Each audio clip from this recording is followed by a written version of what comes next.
So a couple months ago, I started working on a project by Lior Ashkenazi called Place to Go. It's this beautiful, like, anthemic kind of folk song. There's an artist it reminds me of, but for some reason, I can't think of the artist right now. So if it does remind you of an artist, let me know in the comments below. It's probably that one. And apart from that, I've been getting some comments asking me to do some more in-depth stuff. And apart from that, doing mix breakdowns is one of the things I offer as a producer so that the clients and artists can kind of know what's going into their project. And if they want to like learn to produce, then they can kind of use these videos. So all that boils down to this video where we're going to dive in depth into the mix and the master and everything about this song. It's not going to be jumpy. It's not going to be edited like a Mr. Beast video. So if you want to watch along and learn, feel free. If you need a bit more retention, maybe put on, some Subway Surfers or something. It'll be a good video. But yeah, here we go. But first, hi, my name is Matt. I'm a producer that turns your demos into records, so if you want to work with me, click the link in the description below. If you're an artist, I got some free resources for you, from equipment guides and writing guides to how to market and release your music. And if you're a producer, all my sample kits and presets are on my store. So if you're interested in any of that, all the links are in the description. Hope you enjoy the video. So I'm going to go top to bottom here, just to keep it as organized as possible. There is a lot of tracks, so bear with me here. This should be a pretty educational video. So to give context over the entire mix, I'm just going to play this section right here that has everything in it. Only time will tell where we go. Should be somewhere, place to go, somewhere far, far from home. Tell me something right on.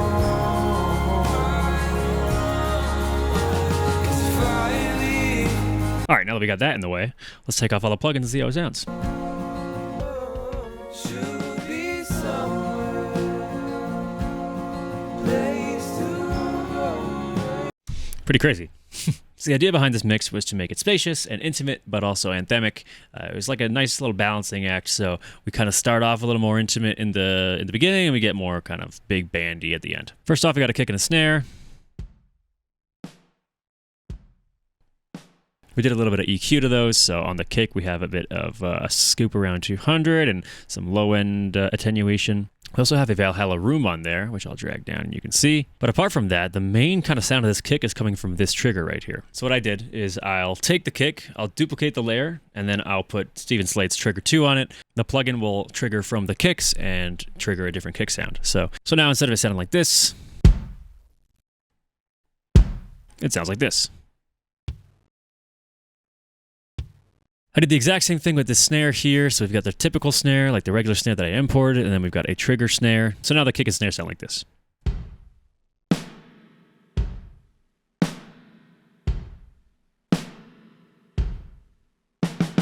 Then we can go to a section with the hi-hat and listen to that. Hi-hat just has a little radiator on it.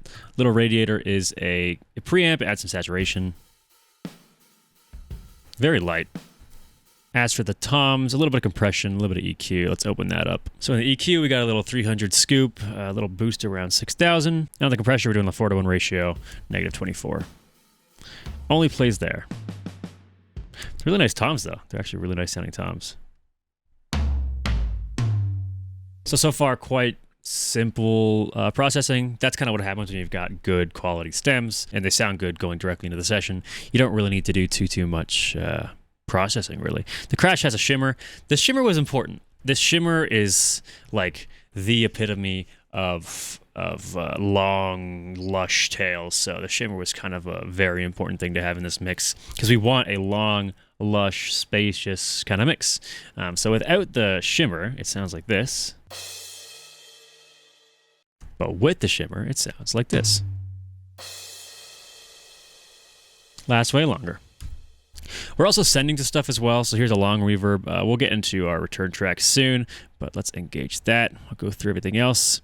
The kick is being sent to a short, the other kick is being sent to a short. The snare is being sent to a nonlinear reverb, a medium delay, and a slap delay.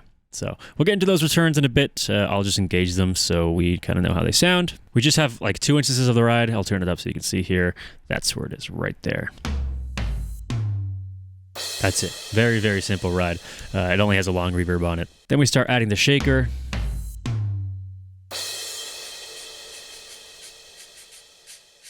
Pans a little bit off to the side. Then we have like a down effects, which is kind of like a white noise sort of thing. Really works well with that crash. Up effects is kind of the same thing, but a little bit different. It's a riser instead.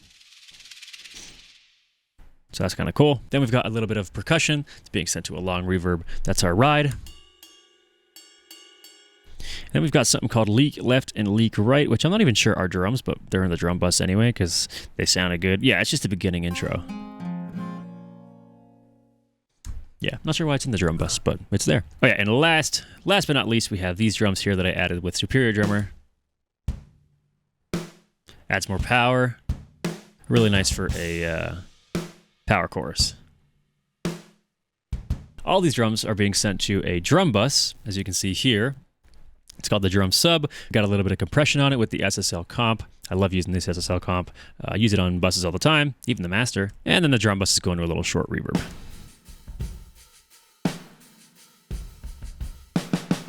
And that's it for the drums. Quite simple, not too much going into it.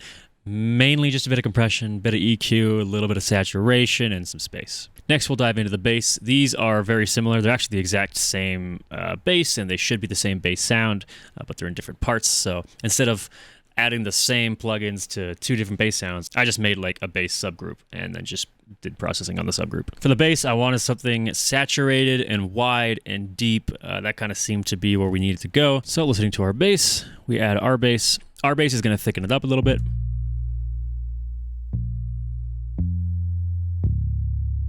Because without it, it sounds like this.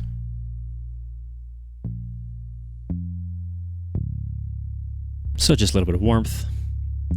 We then throw on Saturn. Saturn is a saturation device. I put on warm tape, and when we engage it,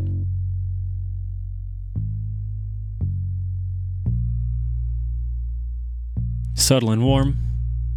We add another bit of saturation with little radiator. That is the preamp.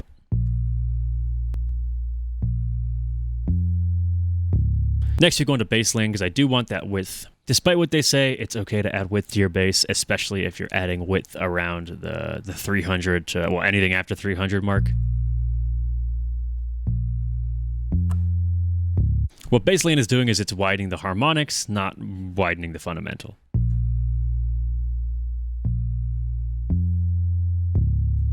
So there's that. We're then jumping into a little bit of EQ. That's just cleaning up some of the 200 range. This range right here. Not a huge fan of this range, so it's good to cut out. And that together with the drums sounds like this.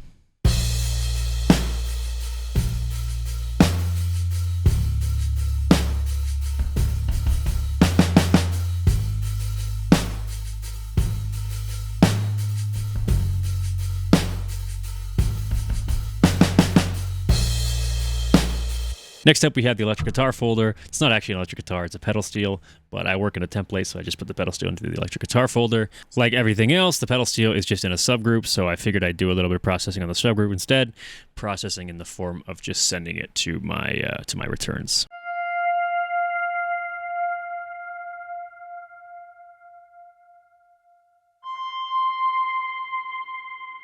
Simple. Nice little pedal steel sound. Next up, the big stuff, the acoustic guitar. Quite a lot of layers here, as you can see. 1, 2, 3, 4, 5, 6, 7, 8, 9, 10, 11. Let's check the processing on them. Look, nothing. No processing on any of these guitar layers. I guess a little bit of a send on this one. Cool. But yeah, the rest, I mean, nothing. You know why? Because it's a good recording. Not only is it a good recording, it's 11 good recordings. Actually, the entire session, everything he sent me, great recordings. So that's what's important. Record like there's no mixing, mix like there's no mastering. So first thing we have is this SSL channel strip, doing a little bit of EQ, doing a little bit of compression, doing fast compression. Ratio is about 2.4. Threshold, I mean, it's all up to you. You're not really copying this, are you? Next up, we have the API 2500 bus compressor. This, to me, adds some low end. To be fair, I haven't actually read into it. I don't even know too much about it. I just know it's a really good bus compressor, and I like using it, and it adds a bit of low end.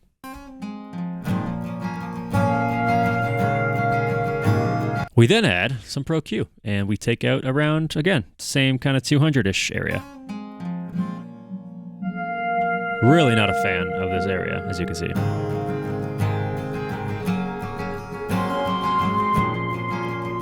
And that's it. Very, very, very simple. Next, we move into our keys. We actually do have processing on these individual tracks because they are very different. First, we'll start with our pad that's all the way over here. Kind of sounds like it'd poke out in the mix, but it's actually, when you listen in context, it doesn't. Next, we go into our piano. Our piano kind of has the most processing on it. Let's start with sending to our long and nonlinear reverbs. And then we hop into our console, kind of doing the same sort of thing here. We're doing some compression, bit of EQ.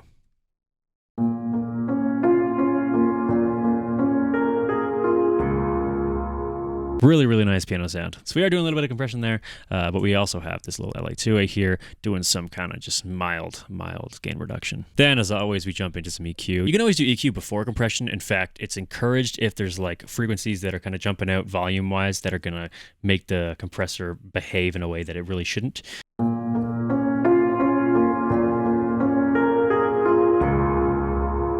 And that's the piano. Now let's jump into the Rhodes.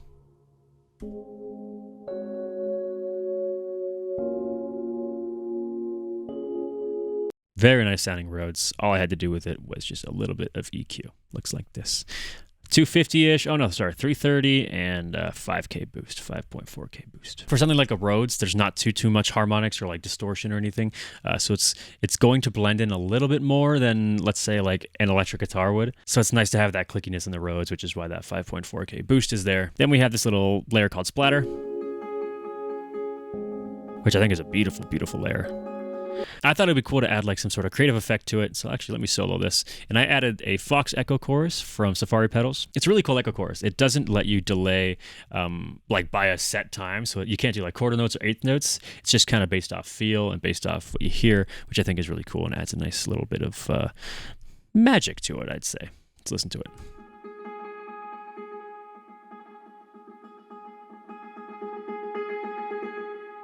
Yeah, as opposed to this. Boring. Ooh, much cooler. So Fox Echo Chorus on that. We're also setting to a medium delay and a medium reverb. Then another splatter called Splatter 2.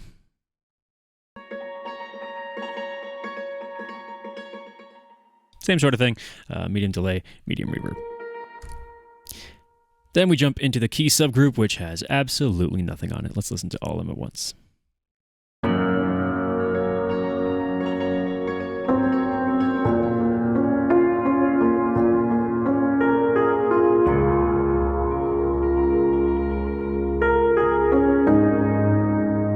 Now let's jump into the orchestra, which is a baritone and two violins and a little orchestra subgroup right here. On the subgroup, we've got a 𝗕𝗘𝗖𝗢𝗢𝗕𝗘𝗥 tape. Start with the baritone. There is nothing on it, but it sounds really, really good.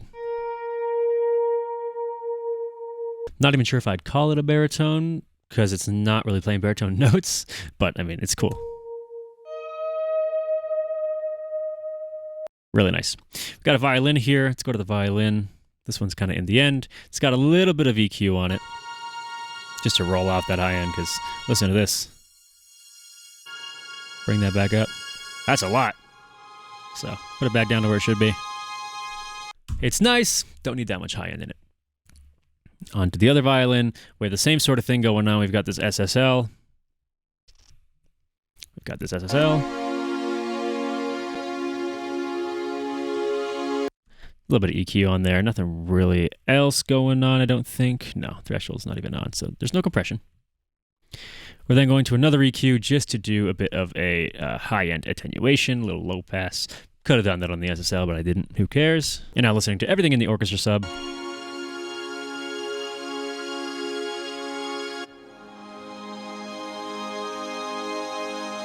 Very, very nice. Now we're on to the main thing, the lead vocals. This was a lot of fun to work on. He's got a great, great voice. There's a run in here that I love. So here we are, lead vocal. This is what it sounds like, completely dry. Brown hair, shy smile. You're the girl that I've known for a while. So great performance. Didn't have to do any melodyning or anything. I do have autotune on it, like lightly, because I love the way autotune sounds, even if I don't use it as a tool to actually tune vocals. So I started with a de-esser, wanted to kind of get those harsh frequencies out of the way. Brown hair, shy smile. Stuff like that, very, very simple. Then going into an EQ, doing kind of the same sort of thing, where I'm just doing a little bit of kind of taming of frequencies. Brown hair, shy smile. Mainly this one. Brown hair, shy smile.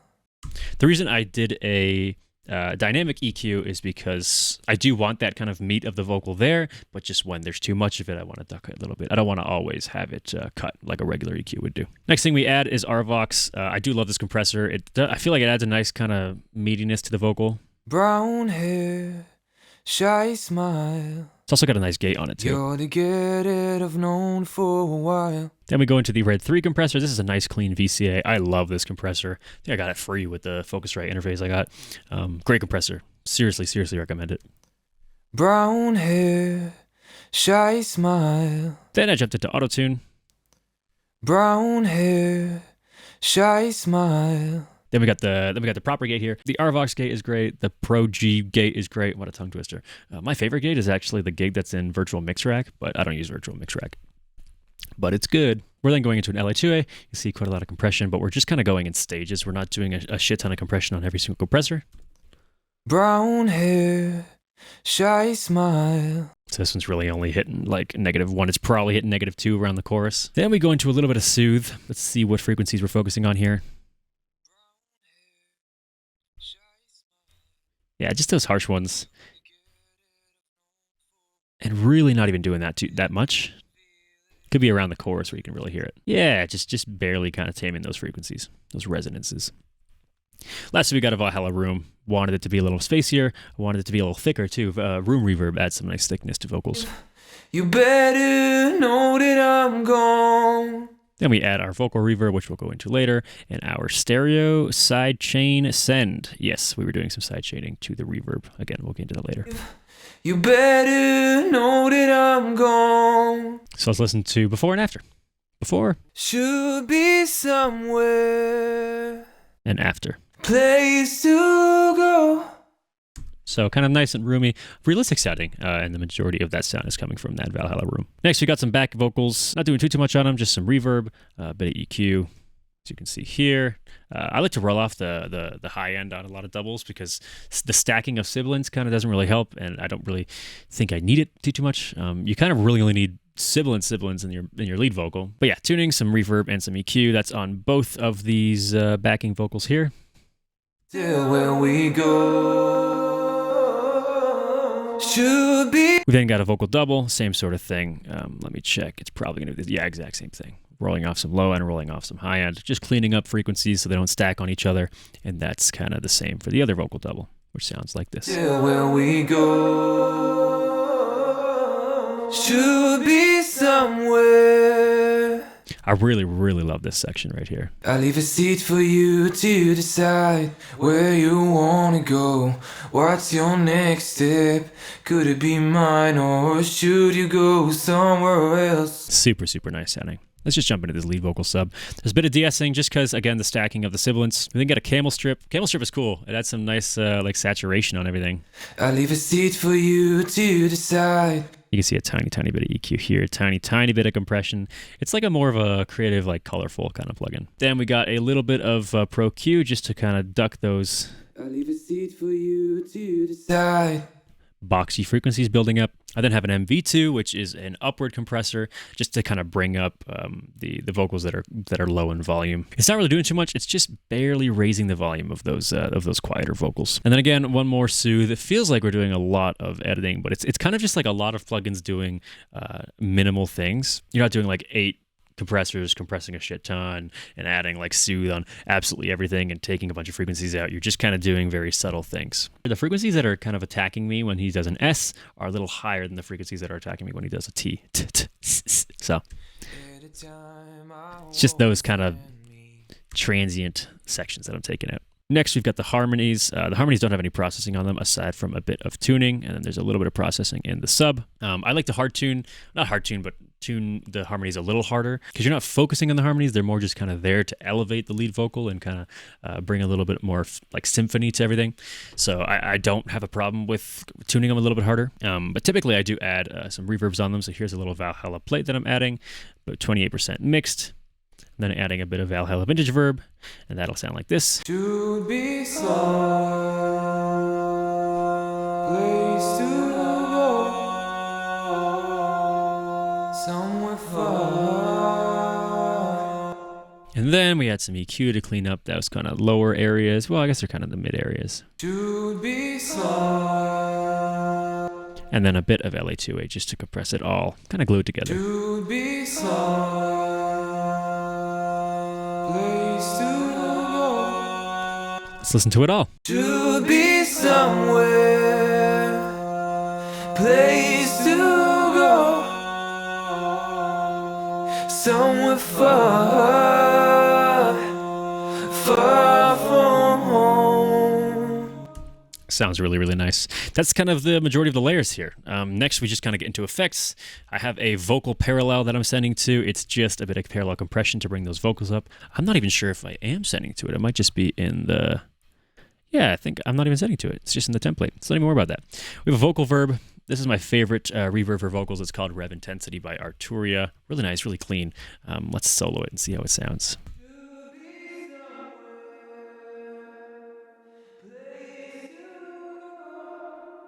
You can see it's being ducked. That's what we were sending to in that lead vocal. We're sending the lead vocal to the side chain of the vocal reverb, and then the vocal reverb is ducking when the vocal's present and coming back up when the vocal is kind of like fading out. It makes the vocal drier when it's being sung, and then when there's space for that reverb to come out, it comes out. Into our drum effects, I don't think I use this drum parallel send. Sometimes I'll do some parallel compression on the drums. I didn't in this case. And now into our main effects returns. This is our non-linear. I always use this for non-linear. It's Magic 7. It's a free... Yeah, I think it's free. It's a free reverb. Sounds great. I love it for non-linear stuff. Non-linear stuff is great for when you need to widen something. It's a nice like little 80s feel.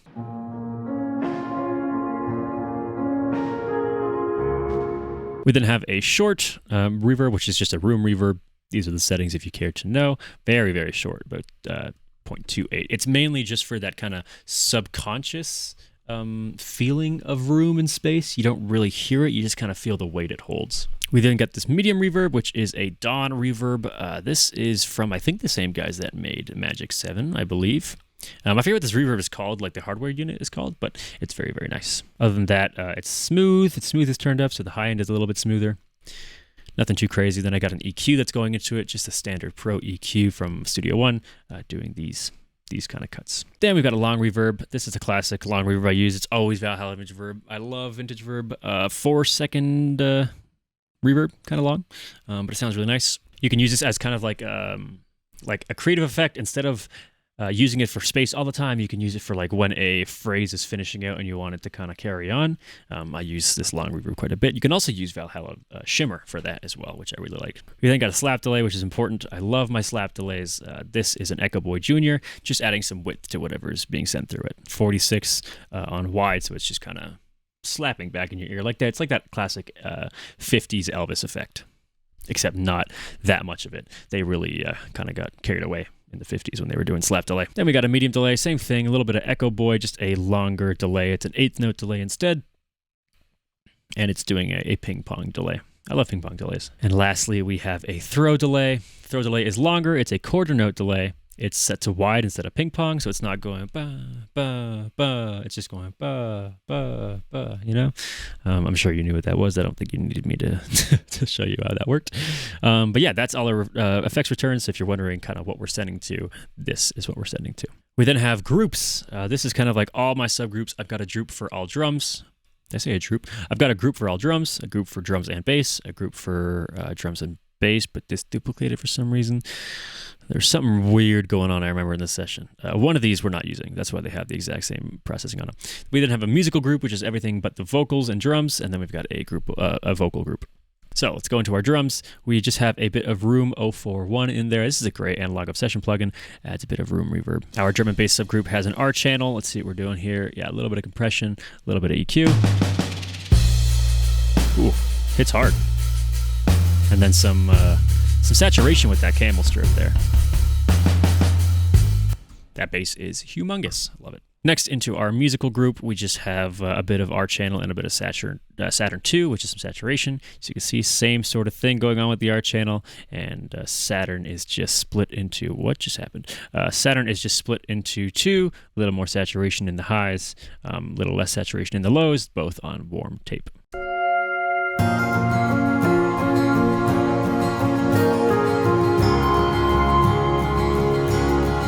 Very, very nice and smooth sounding. Lastly, we have these vocals, which has nothing on it. Sometimes I'll just use the group to do some volume automation. To be somewhere. Then I got a group for return effects, just in case I want to do some automation again. Lastly, on our mix bus, we're doing all this processing with an SSL comp. I typically do a slow attack, fast release for mix bus processing with the SSL.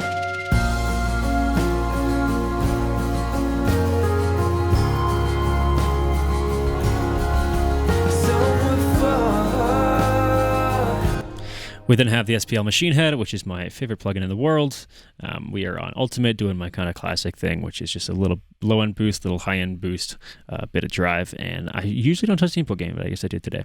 And then just gain reducing it to match gain. To be somewhere, place to go. Then we got a little bit of EQ to do some side boosts and some side cuts. We're just doing a boost in the sides around 7,000.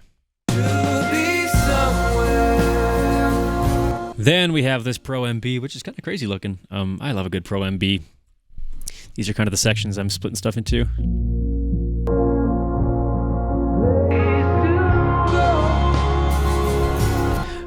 I kind of go through Pro MB like one at a time with these bands and then deciding whether there's too much of it or too little. Like for something like this, it's nice, but I want to duck it a little bit. Something like this, a little sharper. I do want to duck that. I do love this frequency, so I do a little boost there. But yeah, that's kind of how I go about doing multi-band compression. And then if, obviously you can do the time constraints and all that stuff here. Next, we add a Shadow Hills mastering compressor. This is kind of like my final touches to the mastering chain here. These are the parameters, barely kind of tickling it. And lastly, a Pro L2, just to get it up to volume and limit it a little bit. To be somewhere, place to go, somewhere far, far from home. Tell me something, right or wrong. And that's it. That's the entire mix. Hope you enjoyed. Hope you learned something. See if you actually stuck through this this long video. If you got any questions about the mix or anything else, just let me know in the comments below. If you got suggestions for videos, let me know in the comments below. And yeah, check out Lior Ashkenazi, Place to Go on all your streaming services. Goodbye.